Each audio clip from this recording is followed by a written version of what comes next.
కాణిపాక శ్రీ వరసిద్ధి వినాయక దేవస్థాన చరిత్ర గురించి ఇప్పుడు మనం తెలుసుకుందాం. వినాయక దేవాలయం లేదా శ్రీ వరసిద్ధి వినాయక స్వామి దేవాలయం ఆంధ్రప్రదేశ్ రాష్ట్రానికి చెందిన చిత్తూరు జిల్లాలోని కాణిపాకంలో నెలకొని ఉన్న హిందూ వినాయక దేవాలయం. ఇది చిత్తూరు నుండి 11 కిలోమీటర్ల దూరంలోనూ, తిరుపతి నుండి 68 కిలోమీటర్ల దూరంలోనూ ఉంది. పురాణ కథ ప్రకారం ఒకప్పుడు 3 అన్నదమ్ములు ఉండేవారు. వారిలో ఒకరు గుడ్డి, ఇంకొకరు మూగ, మరి ఒకరు చెవుడు అనే అంగవైకల్యాలు కలిగి ఉండేవారు. వారు తమ చిన్న పొలంలో సాగు చేసుకుంటూ కాలం గడిపేవారు. వారి పొలానికి నీరు పెట్టడానికి నూతి నుండి ఏతాంతో నీరు తొగుతుండగా ఒకరోజు నూతిలో నీరు పూర్తిగా అయిపోయింది. దానితో ముగ్గురిలో ఒకరు నూతిలో దిగి లోతుగా తవ్వడం మొదలుపెట్టారు. కాసేపటి తర్వాత గడ్డపారకు రాయి లాంటి పదార్థం తగలడంతో ఆపి కింద జాగ్రత్తగా చూశాడు. గడ్డపార ఒక నల్లని రాతిని తగిలి ఆ రాతి నుంచి రక్తం కారడం చూశాడు. కొద్ది క్షణాలలో బావిలో నీరు అంతా కూడా రక్తం రంగులో మారిపోయింది.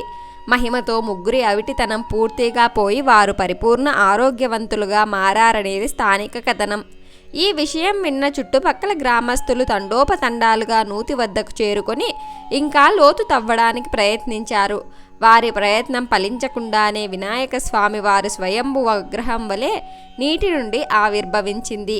ఈ మహిమ చూసిన ప్రజలు ఆయన స్వయంభుడు అని గ్రహించి చాలా కొబ్బరికాయల నీటితో అభిషేకం చేశారు. ఈ కొబ్బరి నీరు 1 ఎకరం పావు దూరం చిన్న కాలువలా ప్రవహించింది. దీన్ని కాణిపారకం అనే తమిళ పదంతో పిలిచేవారు. రాను రాను కాణిపాకంగా పిలవసాగారు. ఈ రోజుకి ఇక్కడ స్వామివారి విగ్రహం నీటిలోనే ఉంటుంది. అక్కడ ప్రాంగణంలోనే ఒక చిన్న బావి కూడా ఉన్నది. దానిలోనే స్వామివారి వాహనం ఎలుక ఉంది. ఈ దేవాలయాన్ని 11వ శతాబ్ద ప్రారంభంలో చోళరాజు మొదటి కులుత్తుంగ చోళుడు నిర్మించాడు.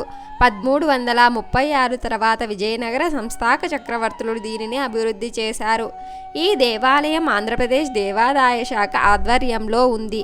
ఈ దేవాలయ నిర్వహణ కొరకు 15 సభ్యులతో కూడిన ట్రస్టు ఉంది. వినాయక చవితి పండుగ నుండి 21 రోజుల పాటు వార్షిక బ్రహ్మోత్సవాలు జరుపుతారు. వివిధ వాహనాల్లో వినాయక విగ్రహాన్ని ఊరేగింపు చేస్తారు. ఈ వేడుక చూడడానికి దేశ విదేశాల నుండి అనేక మంది యాత్రికులు సందర్శిస్తారు. కాణిపాకంలో కొలువు తీరిన స్వామి వినాయకుడు సజీవమూర్తిగా వెలసిన ఈ స్వామికి 1000 సంవత్సరాల నాటి చరిత్ర ఉంది. స్వామి అప్పటి నుండి ఇప్పటి వరకు సర్వాంగ సమేతంగా పెరుగుతుంటారు. ఈ విషయానికి ఎన్నో నిదర్శనాలున్నాయి. స్వామివారికి 50 సంవత్సరాల క్రితం వెండి కవచం ప్రస్తుతం సరిపోవడం లేదని చెబుతారు. భక్తులను బ్రోచే స్వామిని వరసిద్ధి వినాయకుడిగా భక్తులు వ్యవహరిస్తారు. స్వామివారి విగ్రహం నీటిలో కొద్దిగా మునిగి ఉంటుంది. ఎంత తవ్వినా స్వామివారి తుది మాత్రం కనుగొనలేకపోయారు. స్వామివారికి నిత్యం అష్టోత్తర పూజలతో పాటు పండుగ పర్వదినాలలో ప్రత్యేక పూజలు నిర్వహిస్తారు. వినాయక చవితికి ఉత్సవాలను ఘనంగా నిర్వహిస్తారు. సత్య ప్రమాణాల దేవుడైన కాణిపాకం విఘ్నేశ్వరుడి ముందు ప్రమాణం చేయడానికి అబద్ధీకులు సిద్ధం కారు. కాణిపాకంలో ప్రమాణం చేస్తారు అంటూ సవాల్ విసురుతారు. ఇక్కడ చేసిన ప్రమాణాలకు బ్రిటిష్ కాలంలో న్యాయస్థానాలలో కూడా ప్రామాణికం తీసుకునేవారు. దీనికి ఎదురుగా ఒక మంచి నీటి కోనేరు, ఒక వినూత్నమైన మండపం ఉన్నాయి.